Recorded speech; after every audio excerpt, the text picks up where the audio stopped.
Bonjour tout le monde, moi c'est Chantal et bienvenue dans une nouvelle vidéo de la Bibliothèque Jaune. Aujourd'hui j'avais envie de vous parler d'un seul livre, mon dernier coup de cœur. Je l'ai lu il y a déjà, je pense, une semaine ou deux et j'y pense encore chaque jour parce que ça a été une super bonne lecture. Donc aujourd'hui je vais vous parler de Extincta par Victor Dickson. C'est un livre qui a été publié chez Robert Laffont dans la collection R. Et là, je vais juste faire une petite parenthèse pour vous annoncer que cette année, je fais partie du club des lecteurs R Canada 2020. Ce genre de partenariat est très spécifique parce que Robert Laffont vont m'envoyer à chaque mois leur nouvelle publication Young Adult. Et ça m'oblige à lire des genres que je lis peut-être moins d'habitude comme de la romance ou encore du contemporain. Pour l'instant, j'ai eu une super belle expérience avec le premier livre qu'ils m'ont envoyé, dont je vous parle aujourd'hui. Ici, on est dans un livre dystopique, même s'il y a vraiment une grosse partie de l'histoire qui est fantastique. Je vous explique un petit peu plus tard, mais dans le fond, ici, on sait dès le début du livre qu'il reste 255 heures à l'humanité. Donc, à chaque chapitre, l'auteur va nous dire combien d'heures il reste avant la fin. Ici, on va être dans une histoire qui se déroule des centaines d'années après qu'il y a eu l'apocalypse sur Terre. Donc les humains qui restent, ce sont vraiment les survivants de cet apocalypse-là que dans le livre ils vont appeler le grand effondrement. Donc c'est l'effondrement de la société telle qu'on la connaît. Évidemment, il y a des conséquences à nos actes en ce moment, c'est-à-dire que la pollution et puis le réchauffement climatique ont tellement endommager la planète qu'il reste presque plus d'animaux. L'eau des mers et des océans a monté et il y a presque plus de terre qui est immergée et la plupart des humains restants, les survivants, vont aller se réfugier sur les dernières terres qui restent, c'est-à-dire le pôle sud. Évidemment, des centaines d'années plus tard, ça va plus s'appeler le pôle sud puisque les gens vont avoir perdu toute la connaissance que nous avions de notre monde. Ce monde-là maintenant va s'appeler les dernières terres et puis il va y avoir des nouvelles villes qui vont se créer, des cités-états. Vous vous doutez bien que dans ce livre-là, le climat c'est vraiment différent de ce que nous on connaît puisqu'il va y avoir une chaleur d'enfer, un soleil de plomb. Les gens vont être obligés de se mettre des capuches sur la tête pour se protéger du soleil. Évidemment, personne ne va sortir lorsque le soleil va être à son point culminant. Et puis ces gens-là aussi vont faire face à des menaces puisque l'océan est rempli d'algues, ce qui fait en sorte que sous cette surface-là, il va y avoir des gaz, du méthane qui va se créer et qui va exploser. C'est une des conséquences que eux vont devoir subir au quotidien et puis ça va être très difficile de vivre dans ce monde-là puisque les gens n'ont pas une longue espérance de vie. Et en plus de ça, il y a beaucoup de cancers de gens qui vont attraper des maladies à cause de toutes les radiations et tout le climat qui est vraiment propice à ce genre de, malheureusement, de maladie. Il y a une espèce de culte religieux qui s'est créé autour de la Terre qu'on appelle maintenant Terra. Ils vont appeler la planète la déesse Terra. Ils vont espérer qu'en payant un prix, c'est-à-dire en payant soit de leurs larmes, de sang, ou encore de sueur, que les personnes vont essayer de ranimer un peu l'esprit de Terra et que celle-ci puisse survivre. Il va y avoir des castes qui vont exister dans cet univers-là, donc tout en bas de l'échelle sociale, il va y avoir les suants, qui sont un peu les travailleurs, mais ils sont vraiment traités en esclaves. Ils vont s'habiller tout de gris et ils vont devoir travailler dans la ville où se déroule, ou plutôt commence l'histoire, qui s'appelle Viridienne. Ils vont travailler les algues, mais dans d'autres villes, ils vont peut-être être mineurs ou encore travailler dans des châteaux pour servir l'aristocratie. Juste au-dessus d'eux, il va y avoir les pleurants qui sont habillés de bleu clair.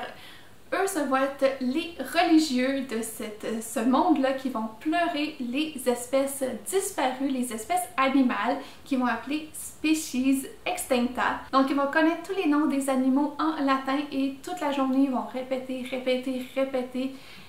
une espèce de prière à ces animaux-là, ces espèces-là qui n'existent plus. Juste au-dessus d'eux, tu vas voir les crachants qui eux sont habillés d'ocre et qui toute la journée vont crier après les esclaves, ils vont payer du prix de leur crachat.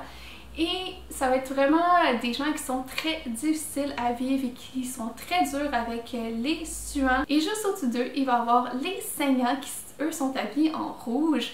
Mais là, on ne sait pas s'ils sont habillés en rouge parce que leur tunique était d'une autre couleur avant ou si c'est parce que, comme leur nom l'indique, les saignants, c'est parce que leur tunique est pleine de sang.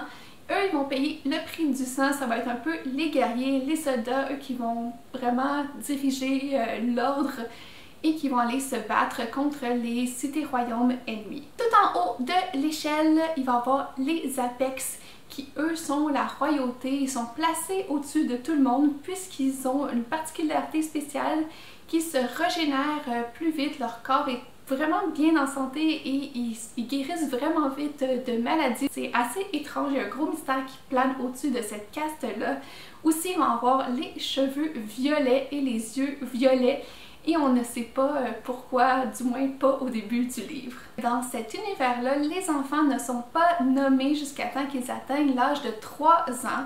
Ils vont être nommés d'après une species extincta, donc après un animal qui n'existe plus et qui ressemble un peu à leur personnalité. Et à l'âge de 12 ans, ils vont se faire tatouer sur le corps cet animal-là. C'est vraiment là qu'ils vont avoir leur identité pour le reste de leur vie. L'histoire va débuter à Viridienne, dans cette ville qui est complètement verte, d'où son nom Viridienne. Et dans cette ville-là, en fait, ce qui fait sa réputation, c'est les algues. Ils vont se nourrir d'algues, qui vont faire leurs vêtements en algues, tous les tissus. Ils vont s'en servir pour faire aussi de l'alcool. Donc la première protagoniste, c'est une jeune suante du nom de Astrea. Elle détient son nom parce que son animal greffe, c'est une étoile de mer. Et elle, son rêve, en fait, lorsqu'elle travaille au champ, elle ne pense qu'à une chose, c'est de devenir pleurante. Elle a fait vœu de célibat et elle veut à tout prix rejoindre les autres religieux. Et de l'autre côté, on va suivre un jeune Apex, c'est le prince héritier, mais malheureusement, il a été destitué puisqu'il y a quelques années, il y a eu un accident, il s'est fait complètement arracher une des jambes, donc il a qu'une seule jambe maintenant.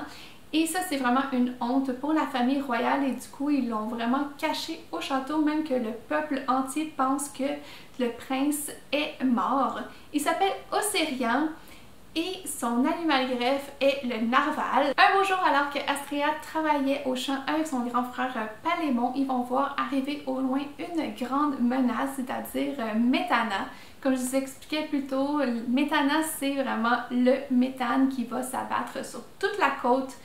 Et évidemment, les champs d'algues sont tout près de l'océan. Ils vont voir ça arriver au loin, ça va créer vraiment de la confusion et de la peur parmi tous les suants qui vont essayer de se sauver.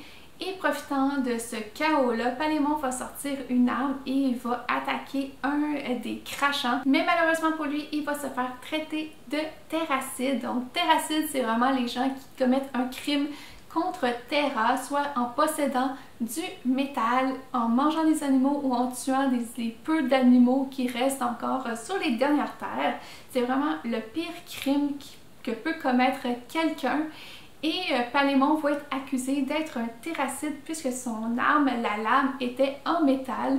Ils vont être amenés au château, ils vont être enfermés dans les cachots. Et on va apprendre petit à petit que Palémon, en fait, va être envoyé dans un convoi nuptial puisque le prince Océrian doit s'unir avec la princesse Griffie de la ville flamboyante.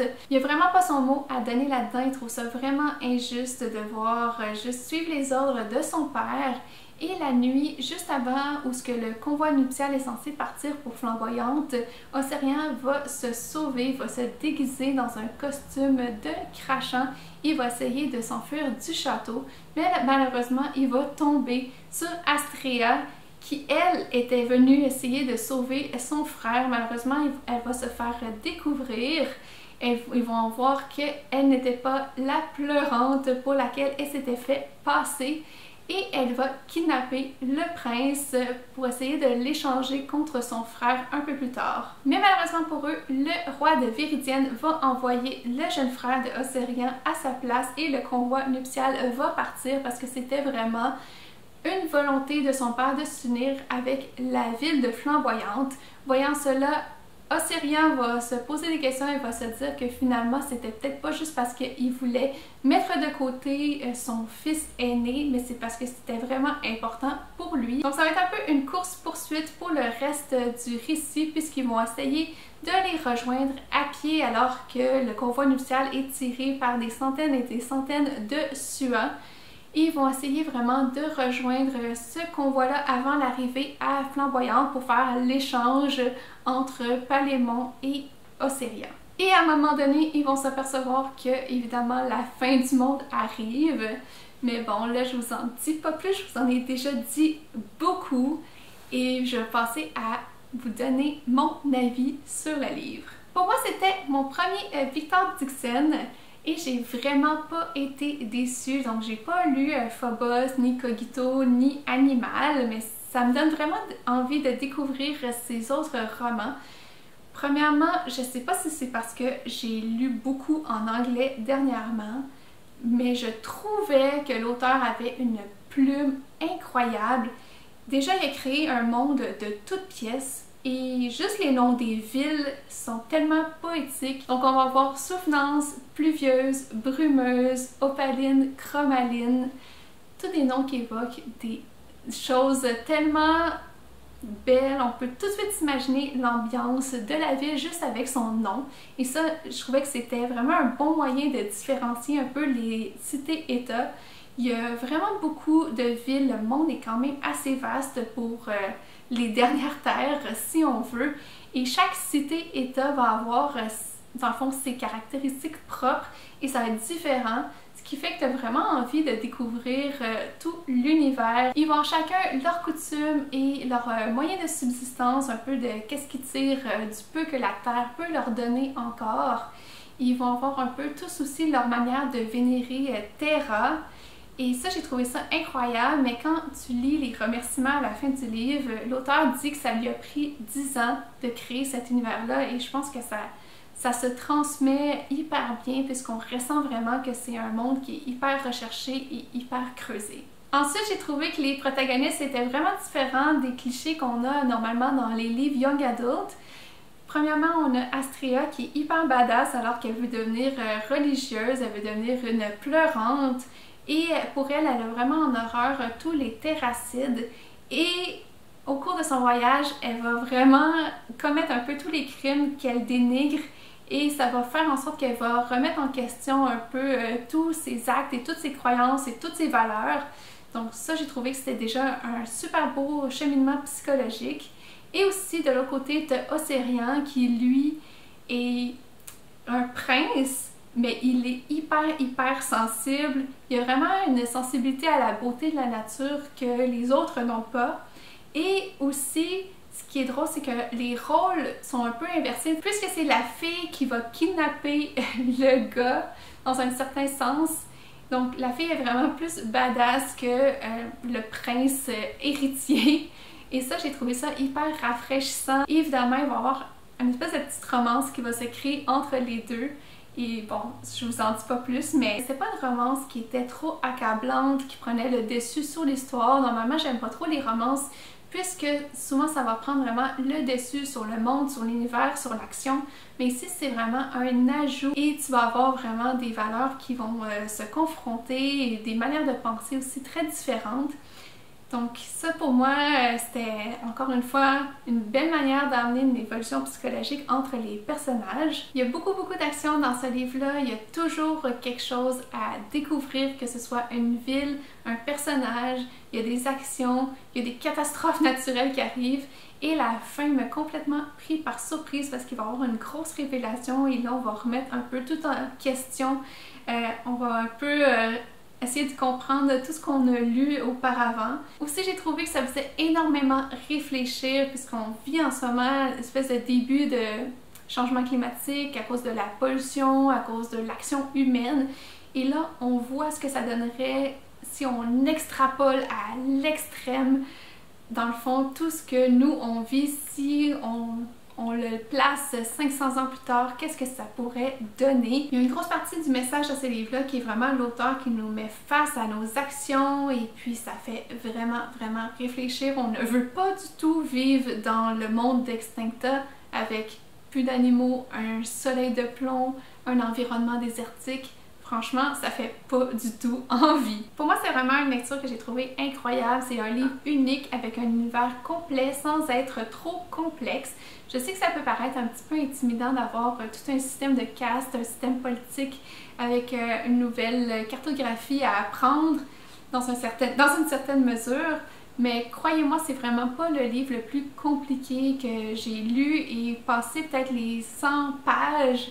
On vient qu'à intégrer tout ce nouveau vocabulaire-là et après on se focus vraiment sur l'action et sur les personnages. Donc ça va être tout pour aujourd'hui. J'espère que vous avez aimé ce genre de vidéo qui est peut-être un petit peu différent de ce que je fais d'habitude puisque je vous parle que d'un seul livre. Mais vraiment, j'ai super envie de vous parler plus de mes coups de cœur puisque je peux vraiment élaborer sur qu'est-ce qui a fait en sorte que j'ai accroché à tel ou tel livre.